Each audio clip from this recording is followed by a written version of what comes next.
Thanks for tuning into the Hidden Tracks podcast. You can find us wherever you find podcasts or listen to music. When you have an opportunity, please give us a 5-star review, write a little note, tell us how we're doing. We really appreciate it. It helps us keep this thing going. If you want to reach out to us, you can find us at Facebook at Hidden Tracks.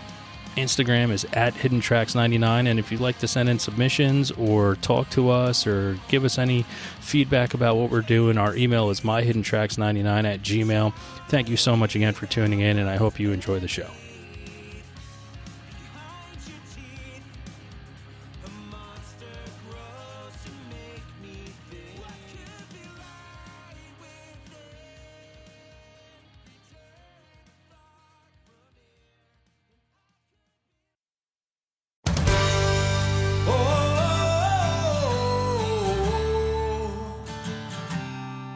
Okay, fine, I said hi, but I did not say goodbye. What do you want? That's my style. Don't be mad, I'll be sad. I get drunk so quick it's bad. I'm flattered you missed me, but thanks for the whiskey. They call them Irish goodbyes. There's no taking time, no standing in line. We just head to the back and we fly. When they realize it's late in the night, they're asking, oh, why did he leave? What do you want? That's my style. Why don't you stay for a while?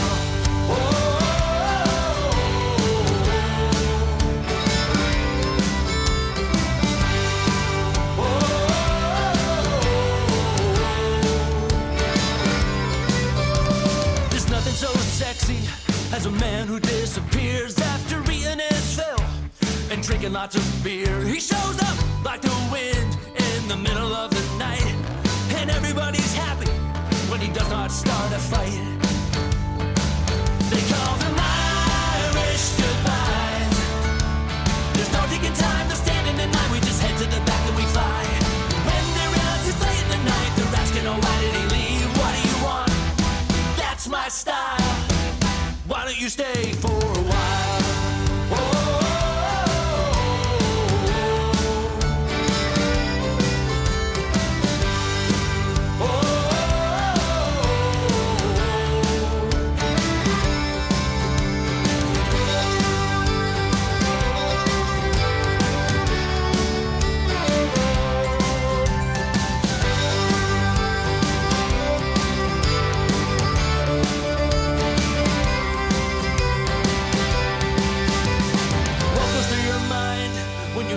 No goodbye.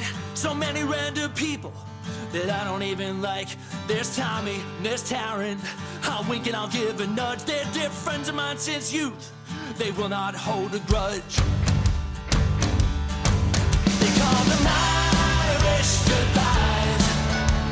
There's no taking time, no standing in line. We just head to the back and we fly. When they realize it's late in the night, they're asking, oh, why did he leave? What do you want? That's my style. Why don't you stay for a while?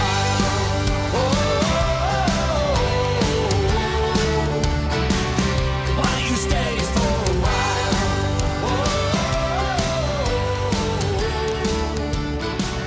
Why don't you stay for a while?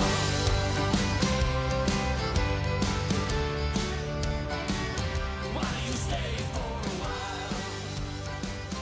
What's up, everybody? Another week, another edition of the show. I have Jay and Nicole from the awesome band OWLS and Lions out of New Jersey.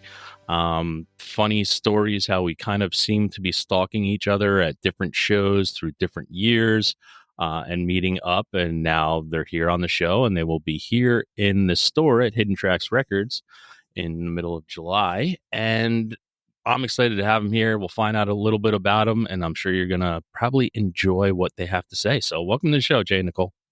Thanks, Shane. Yeah, thank you so much for having us. Yeah. It's an absolute pleasure. So, I gave that little stalking trail of kind of how we've always met up at shows for no absolute reason or by any fault of our own. It just happens to be we enjoy the same kind of stuff. Yeah. Yeah, we like good music, but the question, I guess, is who's stalking who, right? It is a little bit because, my wife and I come up to you guys and say hello first, I guess. So I guess we're stalking you. Well, that makes us feel better. So I'm glad you did, because we're here. Yes. and we're playing a show with you, and it's so cool what you did, and how you're opening up this cool venue. Well, I appreciate it. Yeah, we're just looking to, support talented musicians that otherwise, sometimes talent gets overlooked, right? And especially in the music business with so much stuff out there. Yeah. I bit my tongue by not saying garbage out there, but like there is so much stuff. I mean, with you guys creating music, how do you feel your life right now in performing and playing music and getting music out there, from your entire lives? Like, how do you feel things have changed up until this point? When's the hardest point of what you were doing? I'll let you take that one. Well, there's a serious shift that happens, when it really becomes your livelihood. And when the stakes, increase to the point where you're like supporting a family and doing it. So, at the times when that became like, oh my God, now I gotta, because, for a while it's like usually you have another job, people are in their 20s and, people are bartending, waiting tables. In my case, I was a DJ and I still played music, but I was solo.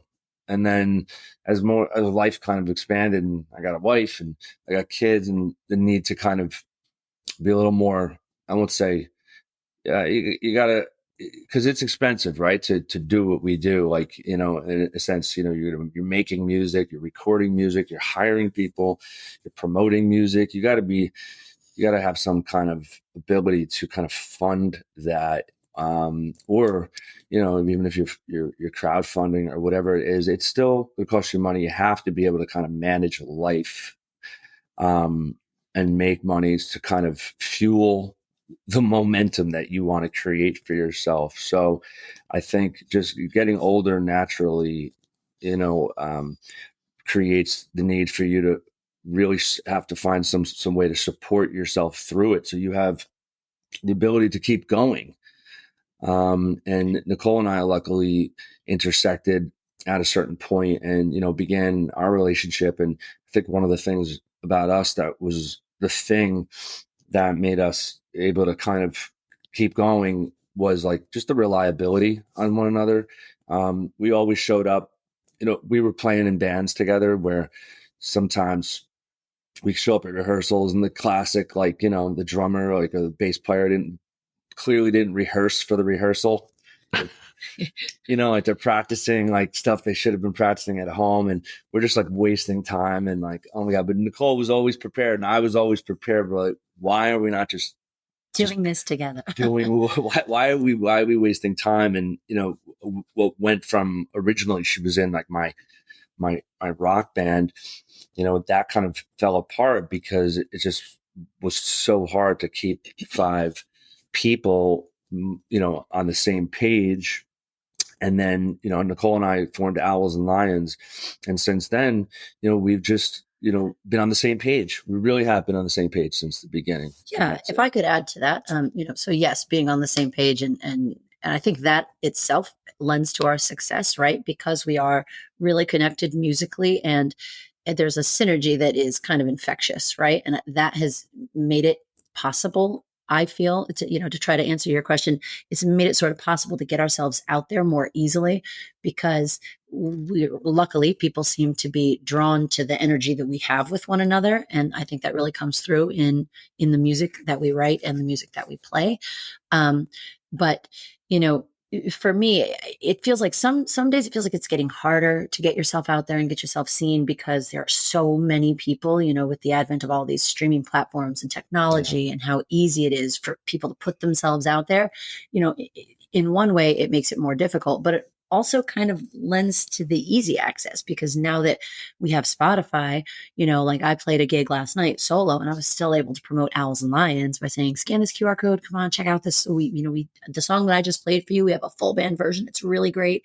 And they can easily, instantly access you, which is great. They don't have to wait. You don't have to depend on them to go do their research, which let's face it, they're going to forget and not do it. So, it's all a struggle. It's kind of a pay to play game, but if you figure it out and you meet, cool people like yourself along the way, it makes it easier. So, yeah, you're taking every opportunity, you're taking we get offered a lot of opportunities to play, whether it's solo or duo or with the full band, and like maximizing each of those opportunities, and like, you know, being social and, you know, talking about our music and really creating a memory and like making it special, and not just like some guy with, you know, we're not just like your typical guy with an iPad in the corner playing. We're putting on a performance and like really trying to go above and beyond to, you know, increase the odds of people putting us on their Spotify and listening to us on the way home. You know?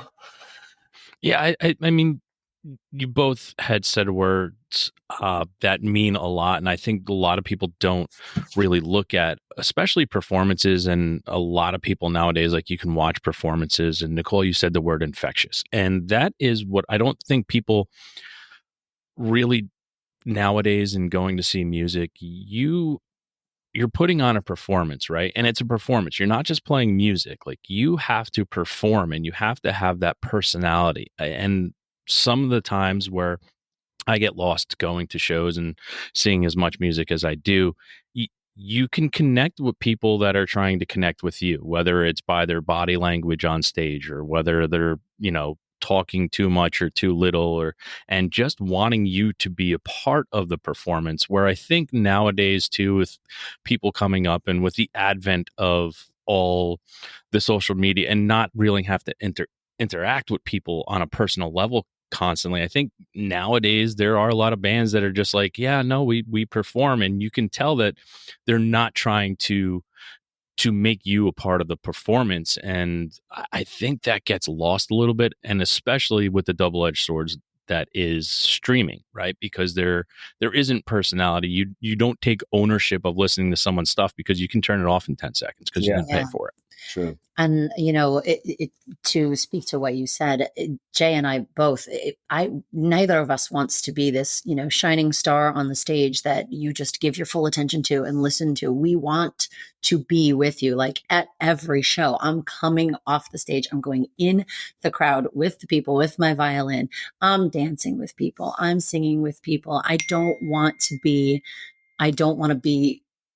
untouchable. The notification knocked you off your game. It's cool. Continue going. God, shut that off. I don't even know what to do.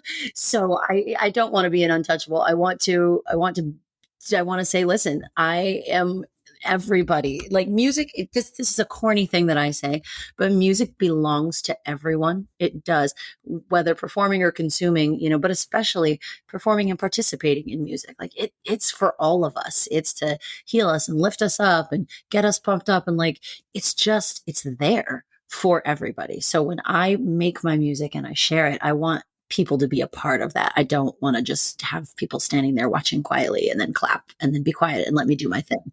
You know what I mean? Like, and I'm I totally get it. Sometimes it's nice though, right? You know, our first show that we put on here in the store was, you know, the two artists that performed. At one point, they're like, I don't think I've ever performed where no one was making a sound, but it was just because everybody was just engaged. And when you can see people engaged and not hear anything clanking or noises or whispers, like, it's a different vibe too. I love the performances that bring people in, but I also love the performances where everybody's like quiet and hush and like, what the fuck are we seeing right now? Yes. I mean, what we had at Harrison Storm that night was like, you know, when it was like, there's like a sacred silence type thing where like, you're just feeling everything on this like visceral level, you know, the sound, and people are so, you know, people who have true fans, you know, kind of get that. I think that, you know, part of the great thing about you doing what you're doing with your store, it's like you're going to attract true music enthusiasts. And, you know, you just like Rockwood and I don't know how it is now. I haven't been there in a while, but every time we would go to listen to a show there, it's like, really, it's gone now. It is? To say. Yeah. Dang. Wow. Yeah. Closed recently, right? Yeah. Closed recently. Yeah. But you remember how it was like people, you just didn't talk like while, you know, people would shush you and like, you know, it was an agreed upon mutual respect for the artists, you know, by the fans. You know, and Jay, we did that this autumn. There's a really nice brewery nestled in lower upstate New York. And they started this acoustic original artist series on Friday nights where they put table tents on the tables. It reminded people, this is an area not to talk. You're going to come here, sit, listen to the artist, do a Q&A, like get to know them and become intimately familiar with their music and their why.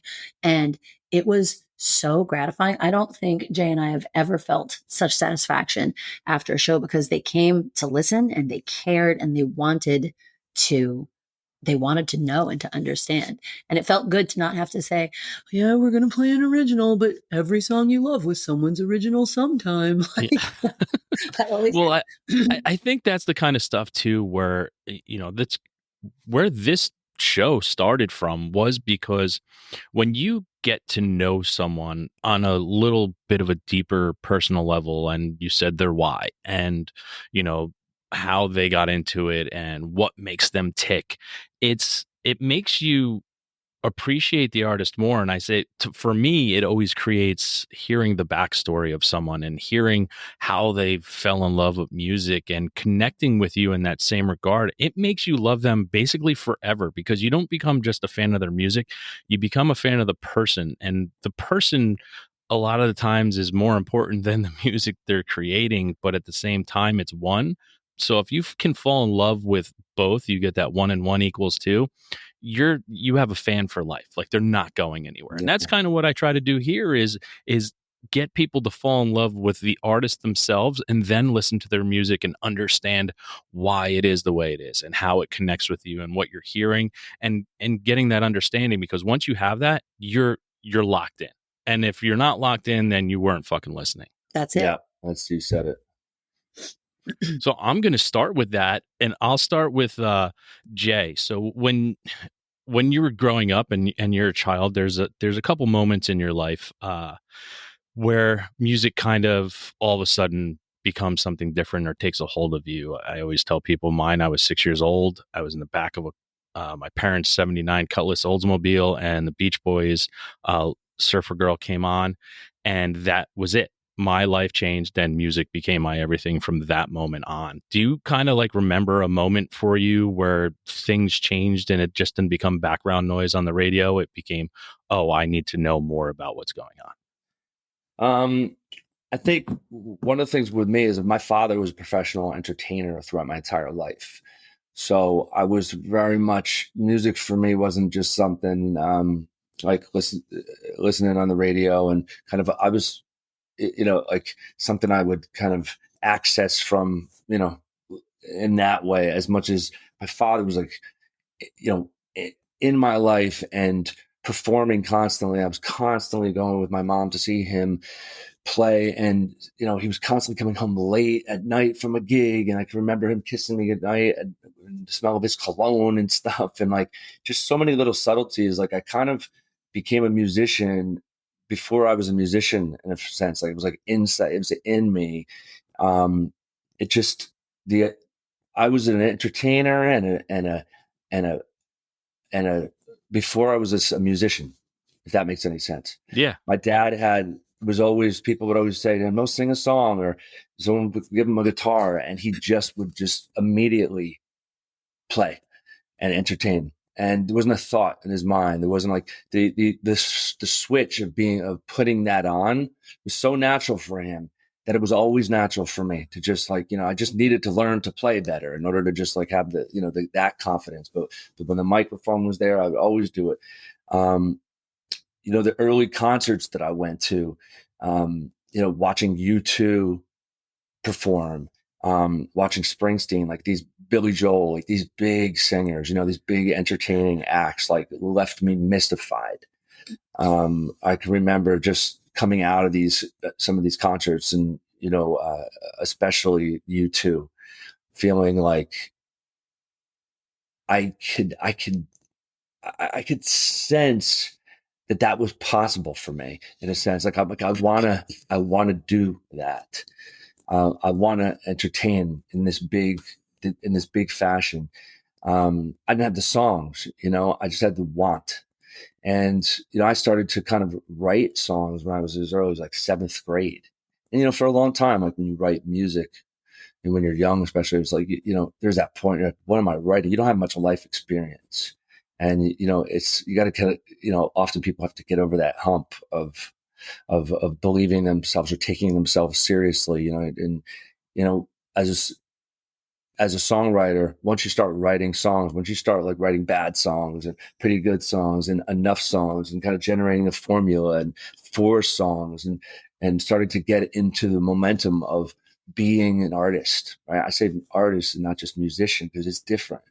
But you're starting to get into the momentum of being an artist and like reflecting back upon yourself, the songs that you make, and realizing that like, oh, I not only do I do this, like I'm addicted to this. Like I'm addicted to this process of taking what I'm feeling and creating a song and then finishing that and wanting to do it again. And then, you step into this as like a part of your identity.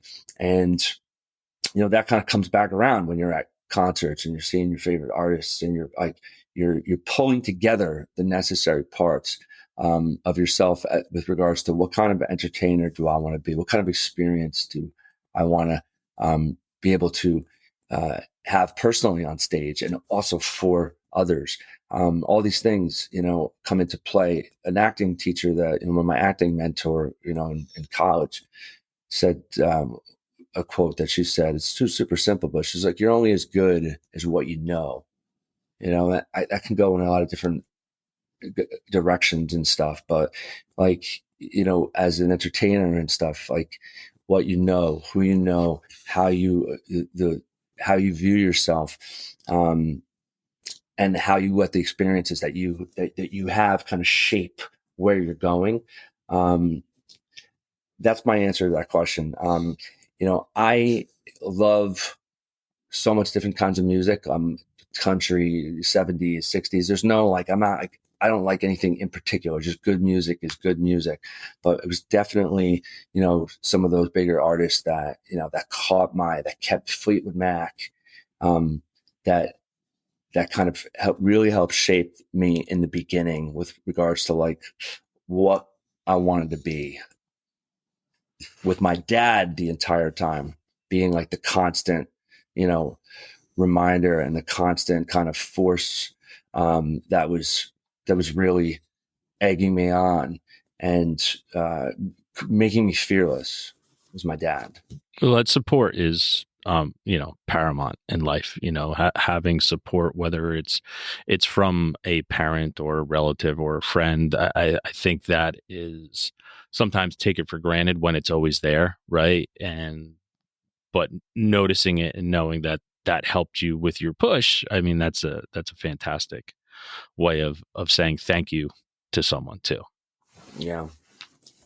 How about you, Nicole? What's your story of, childhood and hearing something and bringing you to where you are? Yes. Well, I grew up in the middle of nowhere, Nebraska. And, I didn't have musicians in my family, but my parents were always listening to music. And my grandmother had a piano at her house.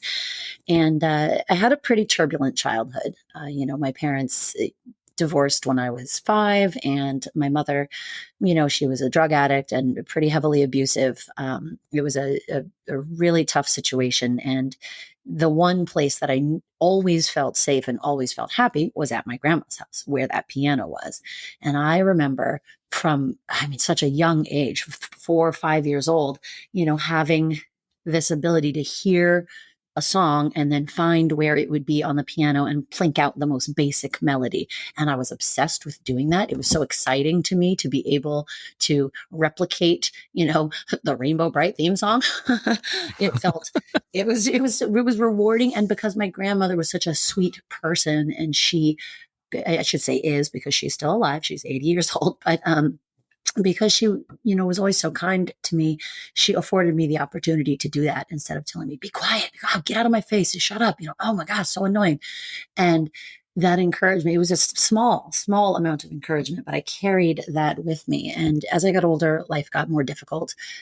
One child increased to 3, which increased my mother's anger and sore disposition. And I was in 5th grade at Lincoln Elementary School, and we were poor, and I was such a nerd because I wore all the wrong clothes and had no money, and really cool perm from the early 90s and giant glasses. It was a look.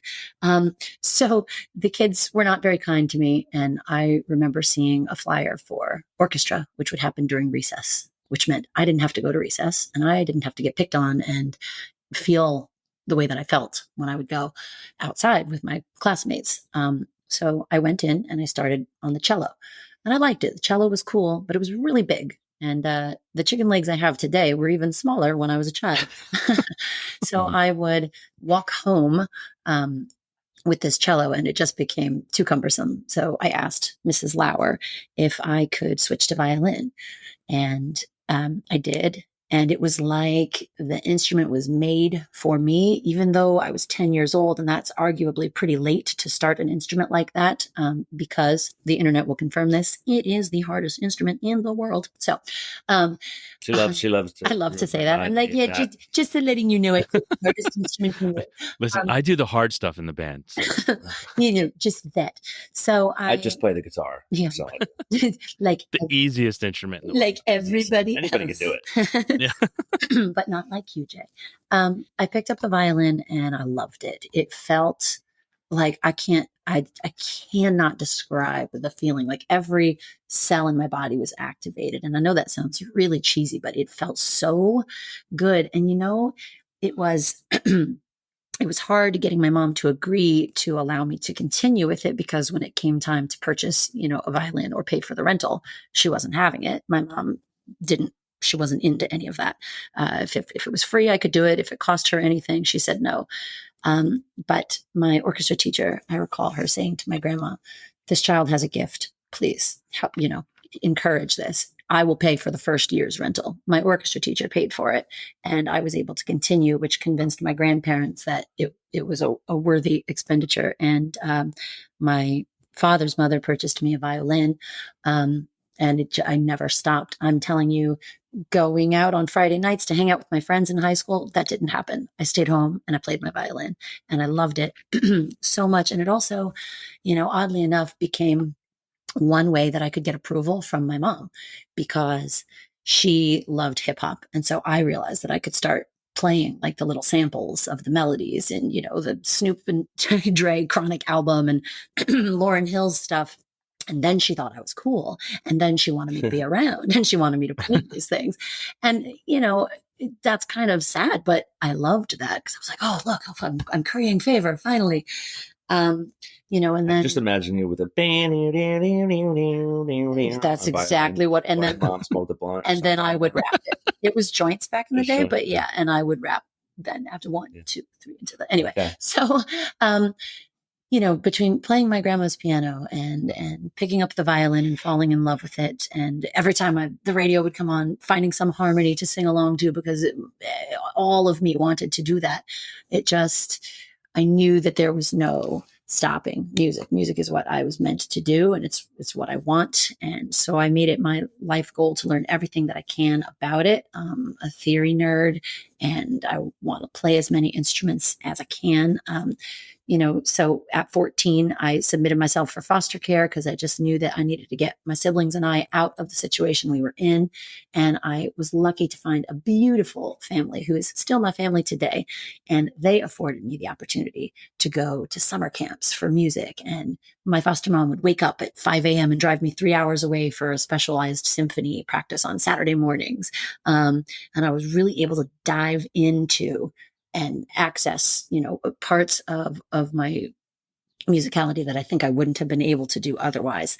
And that, long story, a little less long, gave me courage to move out to the East Coast when I was 21. And I didn't know what I was coming here for. I just knew that it was for something better, and that I wanted to be a part of a musical scene that I couldn't have at home. And how was I going to do that? Just playing the violin? I don't know. I was in the Bloomfield Symphony in, Bloomfield, New Jersey for a while.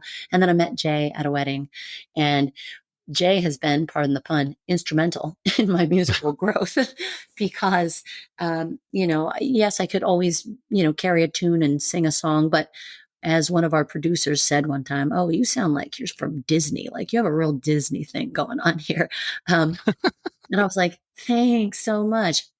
But Jay encouraged me to not only break the regiment and the restriction of classical music and kind of branch out into playing rock music and folk music and try my hand at fiddling and things like that and improvisation, but also he allowed me the forum to explore my voice and to sing and to see what it feels like to make really intimate harmony with somebody, and then take a moment to stretch your voice as far as it can go. And it's just been, I'm addicted. I teach children's music. I want my children to be musicians, and I work hard on that. I learned the ukulele and the guitar in 2017 and 2020. So it's like, if I see an instrument, I want to play it. I want to spread music. I want to make music. I live music. It's just, I can't do anything else. I can't. That's it. Well, talk about a story. I hearing, the sadness that led you to where you are, but I think it's important for people to understand what it is about music and what it can do for you. There are those simple times where this song saved my life type of thing. Yes. And, music really can grab a hold of you. And I say a lot of the times it's going to grab you when you least expect it or even know it's there. But I think the fact that music is the way it is and how it can evoke emotion that you didn't know was there, how you can lean on it, and it's a constant. No matter what it is, you can find something for your feeling, or that music can give you a feeling. But I think that I've only met one person in my life that says, "Yeah, I really don't listen to music," and I was like, "You're a sociopath. Get the fuck away from me." Right. Like, where it was like, "Yeah, no, I never listen to music," and I was like, "Wait, no, you go away. Like, you cannot be in my life, because that's impossible." Yeah. But just the grace and power that's always there when you need it is, at times I do take it for granted, but at other times it's when I need it the most, it's always there.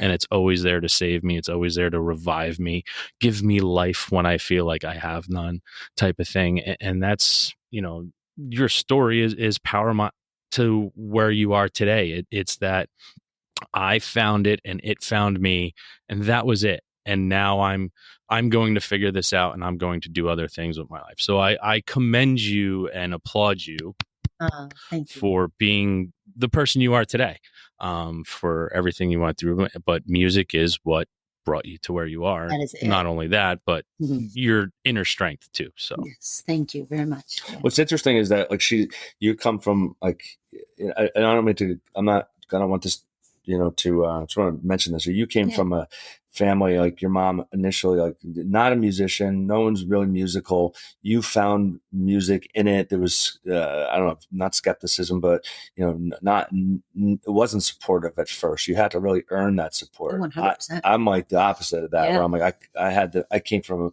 a musical family, a professional musical family.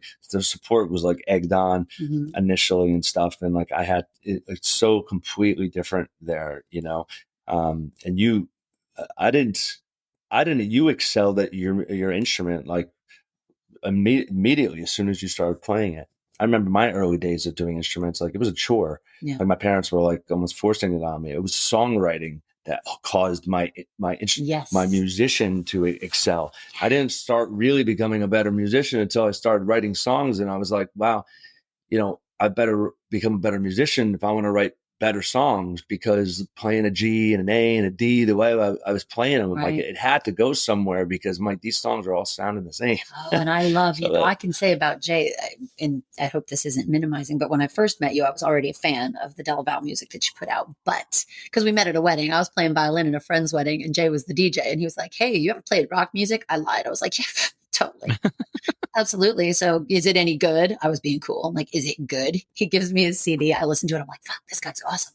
So I, already liked what you could do in Della Valle, but you had all those other supporting musicians, right? And your guitar skills were great, but where you are today, 15 years later, like as I'm continuing to learn the guitar, I'm emulating what he does, and I want to play like Jay. Like, he's inspiring. I love that. I've loved watching your journey and how you are always constantly evolving and improving. And you're right. It's because you want to serve your songs better. You need to be able to express that and serve that feeling. And it's like, it's cool.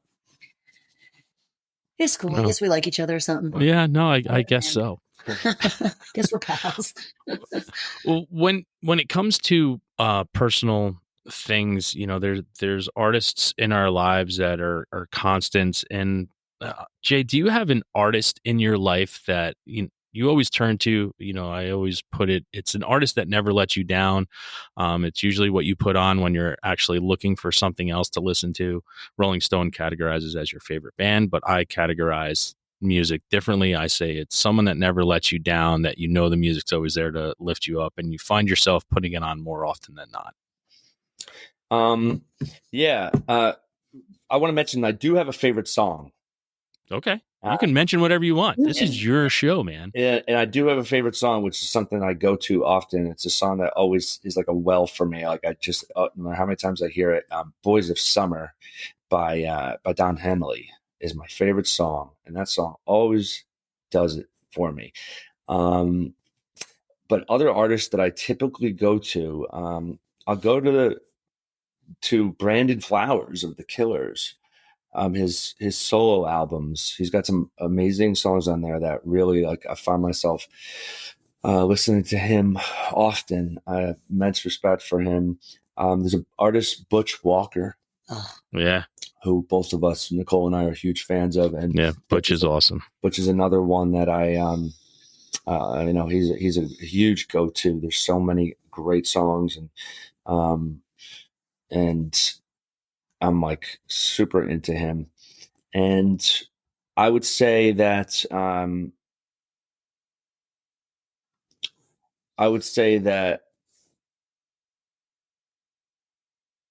trying to think of some I love, like, old like when I'm driving in the car and stuff like that. Most people my kids won't tolerate this as much, but I love Buddy Holly and like that old 50s rockabilly music.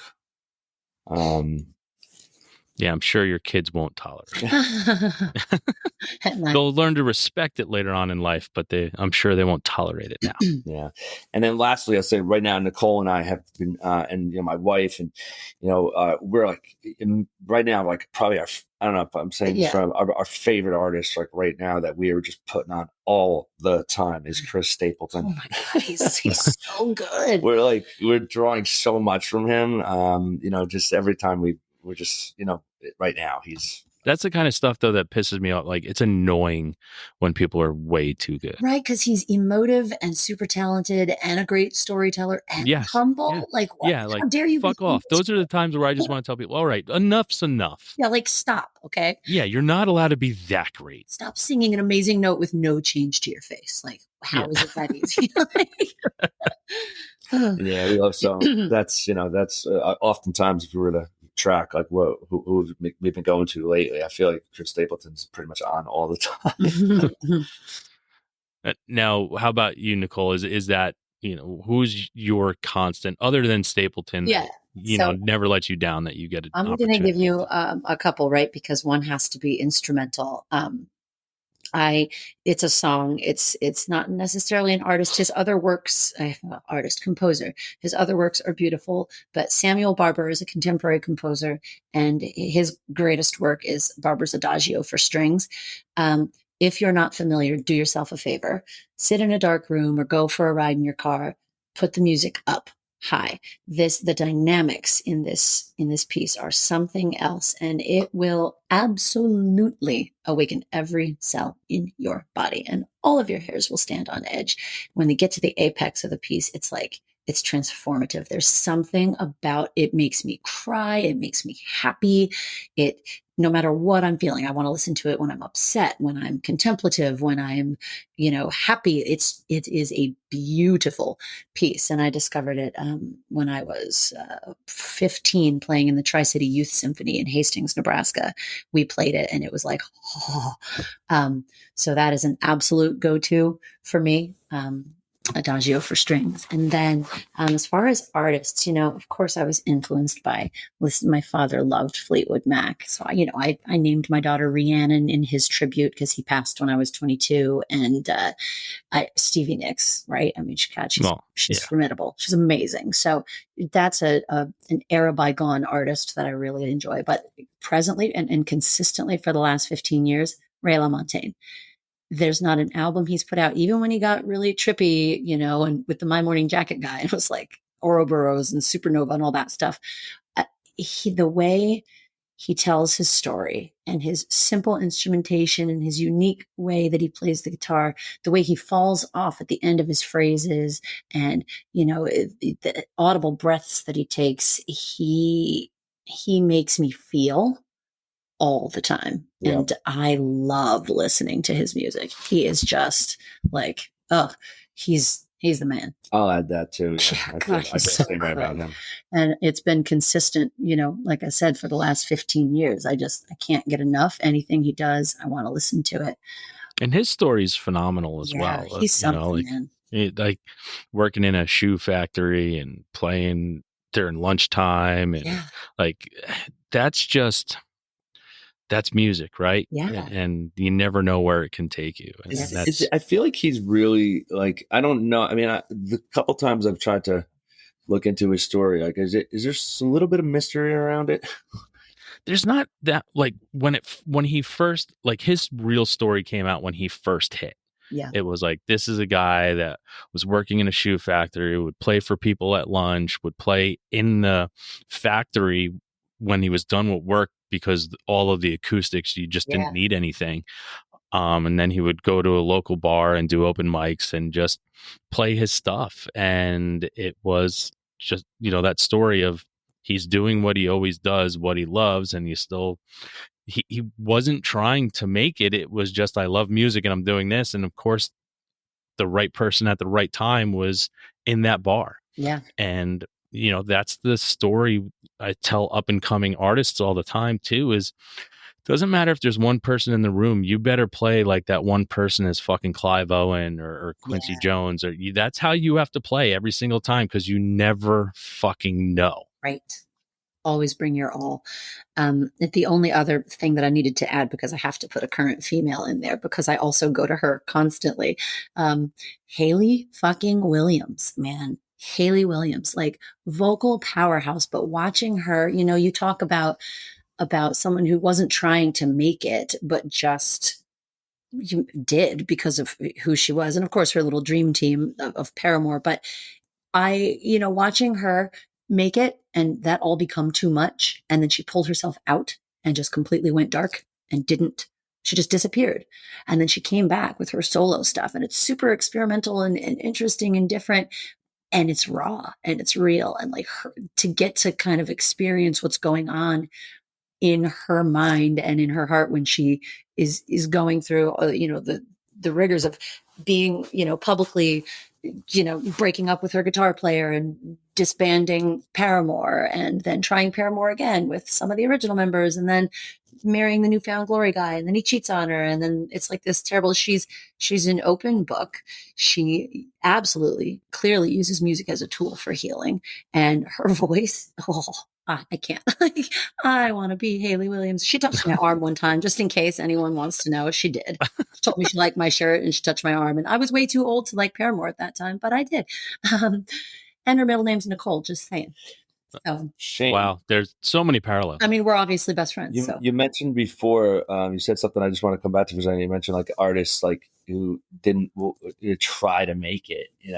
What I love an artist who doesn't try to make it. I think you hear the Ray LaMontagne story, and it's like it's like an old school kind of thing where it's like, here's a guy who seems be very shy, who was just doing his thing at the right place at the right time, wasn't saying, hey, look at me, trying to constantly market him. So he didn't come from this, if you're so lucky to just be so simple and so talented and be at the right place at the right time, and then just kind of, that's where you start from, where so many of us, like, you have to try. Yeah, you're clamping. We're bringing attention to ourselves. We're doing, anything we can to, like, and it's so much of it, like, it's got to feel authentic, but at the same time, it's like not social media and all this stuff. It's like, it's most of it. It's not what we want to be doing, like, and we have to find a way to want to do it because it needs to be real and it's how we share. But it's like, it's, the game of it all is like, so, I mean, like, Ray Montaigne, I don't know truthfully, like, what his actual story was in it. And if he really just, like, was found, and then he kind of, because one minute he wasn't there and the next minute it was like he was everywhere, and like, who recognized this and was like, just exploded him into the world. Like, he was an instant legend or something, Yeah, he's one of those people that he has, like, he comes out with one album and it's like, he was already, the next Dylan, right? It was just like, here he is. And it was one of those things where it was like, here's his album. He's the greatest. And that's it. And there was no kickback, right? There was no pushback on it either from, like, anyone. Everybody's like, wow, this is fucking legit. And it was like, he was anointed immediately. It was just one album. It's amazing. I don't even think he does interviews or something like that. No, he doesn't. He's like, nah, this is just here. You want to know about me? Listen to my music. That's it. Yeah. Read my lyrics. Yeah. So good. Well, I know it's Saturday morning and we got a lot of things going on in our lives. I have to open a store soon. You got kids stuff going on. I'm sure you got a wedding to go play. Yeah. So, two final questions before we get you out of here this morning. I think I already know Jay's answer to this, so I'll start with Nicole first. But meteor's going to crash into the Earth. We have 5 minutes to live as a civilization. What song are you putting on? Oh, what song am I putting on? We have 5 minutes to live as a situation. Yeah. I'm sticking with it. It's Adagio for strings, man. I'm going to do it. That's it. Because that's a hell of a way to go out. And I imagine it reaching its apex with this chaotic dissonance right when the meteor hits and it's done. It goes black. We're good. Listen to that song. I'm telling you. I wrote it down right in front of me. I'm going to go put it on in the store as soon as I unlock the doors. It's amazing. How dare you answer that question so fast? Well, what comes to me, like, when you say that, like, the difference is, if you often get asked that question if you're, like, stranded on an island and you have to pick 5 albums or something, but here, like, there's a meteor coming, and I'm trying to tailor my decision towards, what in the face of a cataclysmic in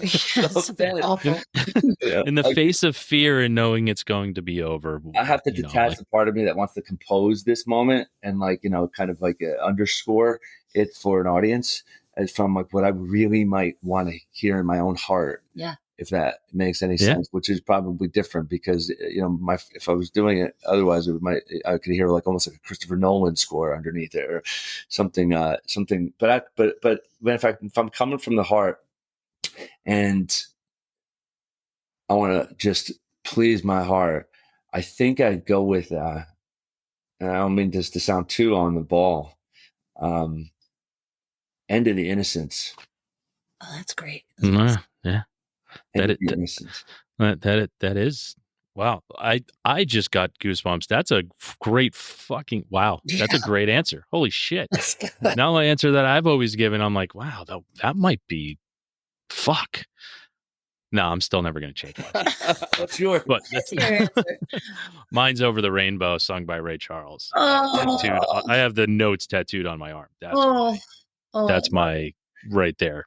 Yeah. See you guys later. And that's like, when I in the moment you said that about the meteor, and like it reminded me of that movie with Leonardo DiCaprio that came out not too long ago when that was actually happening in the movie. I don't remember what it was called, but when life seems to kind of slow down.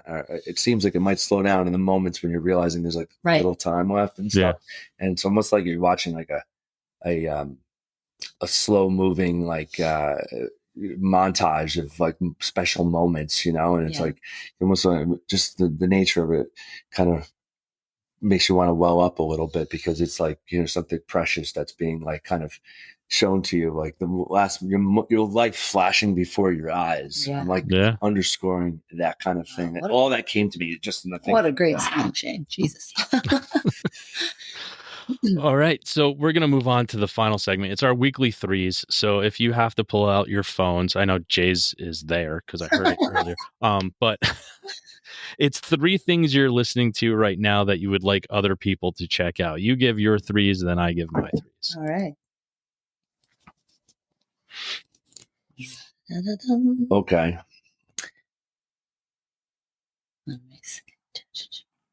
All right. Well, I'm gonna go first. I am still actively listening to Harrison Storm, obsessively. He's phenomenal artist in my opinion, and his storytelling and the way that his lyrics evoke is really beautiful. And after seeing his show and listening to the real background of why, you know, these lyrics are already poignant, I'm just obsessed. So Harrison Storm. I am also listening to What Are You Listening to Radio on Spotify, which is Chris Stapleton, and it's like deep cuts and really awesome stuff, and other artists, you know, that are in that same vein. They're really great. And Brothers Osborne, I found them via What Are You Listening to Radio, and they're cool, man. This guy's got this real low husky voice, and the stories they tell, the things you're just like, ugh, it's goosebumps. So Harrison Storm, nice. What Are You Listening to Radio, which has Chris Stapleton, Zach Bryan, Tyler Childers, etc., and Brothers Osborne. That's my answer. That's your answer? Nice. Yep. Okay. All right. Good one. Still looking. My memory is so like, these things are so like ingrained, and like my when you get asked the question, you're like, right, bring all this like stuff that's normal like to my mind. You need more RAM. It's like someone asking you like, what did you do yesterday? And you're like, I have no idea. Yeah, like I did stuff. I don't know if this is like being in your 40s where you're like, I don't know what I did. Yeah, senior moments. We're having, you know, previews of senior moments. It's fine. I never know what I do from minute to minute. I'm gonna forget this interview in 15 minutes. So right. Who are we talking to right now? Yeah, I know I did something this morning. Shit, what was it? But I would definitely say that that my goes would be right now. I'm listening to Noah K. I don't know if this is the way you say it. Khan. Yeah, Khan. Is it Khan? That's what I instinctively said. Yeah, Noah Khan. Noah Khan. I'm listening to. I'm listening to. I've been listening to an artist named Paco Versailles. Oh God, so good. Paco Versailles. They're a group. They're fantastic. Yeah, they're like this duo. It's like, what do they call it? Flamenco. It's like flamenco disco. I can't even. It's fantastic. You got to listen to Paco, man. Yeah, and another artist that I could say that I have been tapping into. Yeah, my mind's racing through like all the possibilities. Like, so much music. I do love the Zach Bryan. This new kind of country, like I can put on Zach Bryan at any time. The reason that I hesitate to say it because it's just so many people are listening to him. I'm kind of thinking of the artist. I almost want to like that. No, like wouldn't be so obvious, you know? Like it's Well, yeah, and that's when it comes to certain artists like that too. Like where I sometimes don't give my attention to because I'm like, so many people listen to it already. I don't need to, you know. Let me renege because What Are You Listening to Radio is not an artist. I'm going to toss Tedeschi Trucks Band in there because do yourself a favor and fall in love with them, man. They're always in my rotation. Tedeschi Trucks. They're phenomenal. Husband, wife, duo, 12-piece blues Americana band, and they kick all the ass. Yeah. Yeah. All right. I'll let you amend your list. All right. Amended because, well, I technically didn't answer your question correctly. So, okay, now yours, Shane. I want to hear. All right. So my 3 for this week. My first one is a band called Neighborhood Void. It's indie alt rock out of Sydney, Australia. I've had a penchant for Australia artists for quite some time. It's like Australia and Scotland are my like go-to countries for music now. Australia and Scotland. Okay. Yeah. Next is a band called Semantics. The album I was listening to was Paint Me Blue. They are an indie band out of Brisbane, Australia. So there's that. And last but not least, Weekend Friends. It's Weekend, not Weekend. Weekend Friends. They're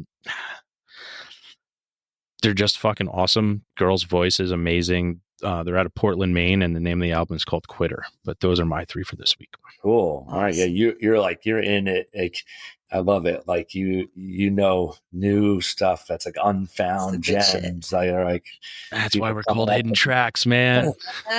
Yes. Well, I love getting I love these moments when someone like yourself kind of points you in the right direction and stuff. I used to be more like that. Well, there's so much music out there that is undiscovered and untapped, and everybody deserves a listen because everyone has a voice and everyone can tell a story and they all need to be heard. And it's how do we get them all heard? That's the hardest part. So if I can do my little bit of spreading a little further, that's all I look into doing. And I always, you may not find anything that you like that I recommended, but at some point you will find something, and I guarantee could be your new favorite band. So always check them out. Right. Awesome, man. Thank you. Well, guys, thank you so much for what it is you do with your music. Thank you so much for being open and honest with me today, and always being extremely nice when we meet out. And I'm really excited to have you guys here at my new venture on Wednesday, July 17th. Owls and Lions will be performing in store at HiddenTrack on our beautiful stage and playing their lovely hits for everyone to hear. And I couldn't be more excited to basically continue this conversation in person through your music when you were here. So thank you so much for what it is you do.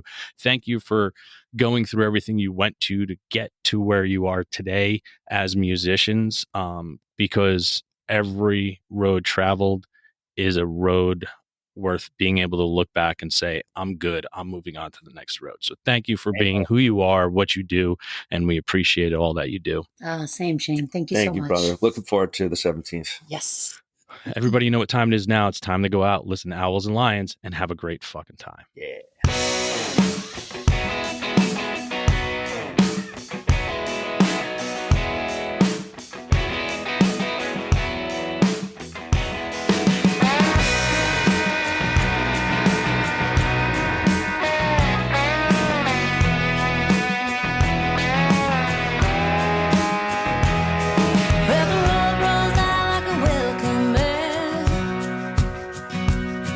To a better place than the one we're at.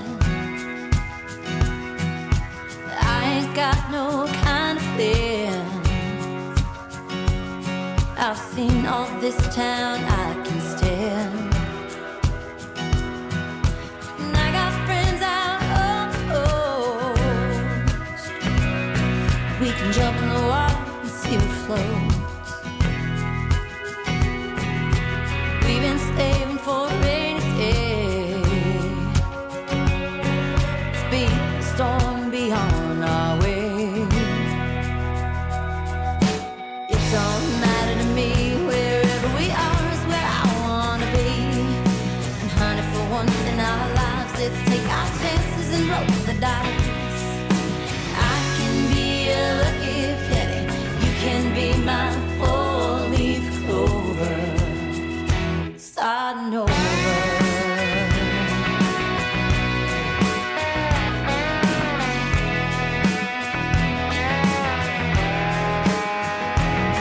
Well, it might not be an easy time. There's rivers to cross and hills to climb. Some days we might fall apart, and some nights might feel cold and dark. Nobody wins, afraid of losing.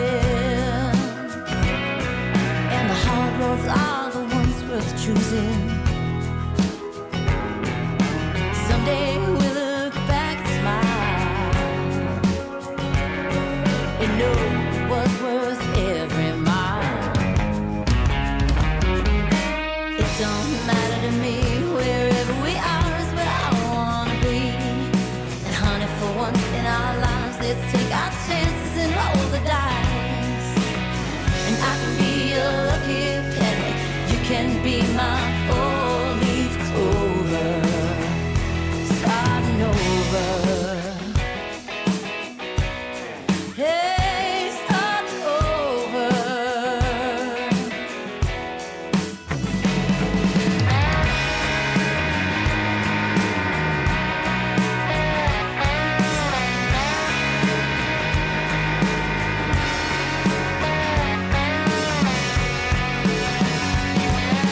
It don't matter to me, wherever we are is where I wanna be. Honey, for once in our lives, let's take our chances and roll the dice.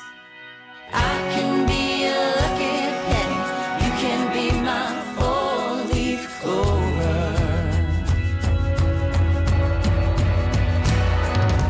It don't matter to me, wherever we are is where I wanna be.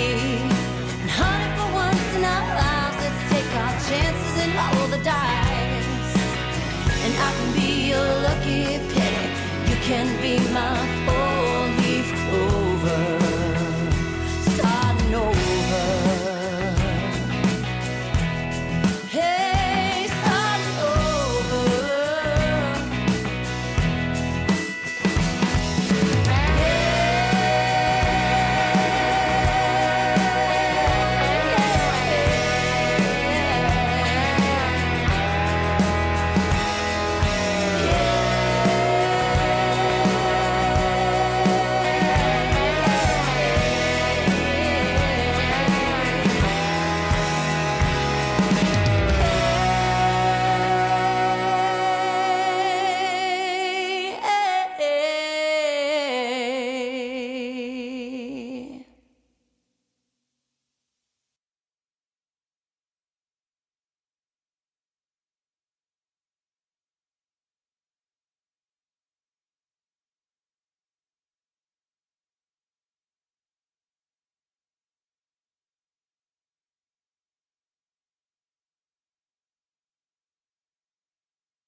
Thanks again for tuning into the Hidden Tracks podcast. We hope you enjoyed this week's show. Don't forget to follow us on Instagram at HiddenTracks99. Also, send all your submissions myhiddentracks99@gmail.com. Tune in next week. You may find your new favorite band, and don't forget to go out and have a great fucking time.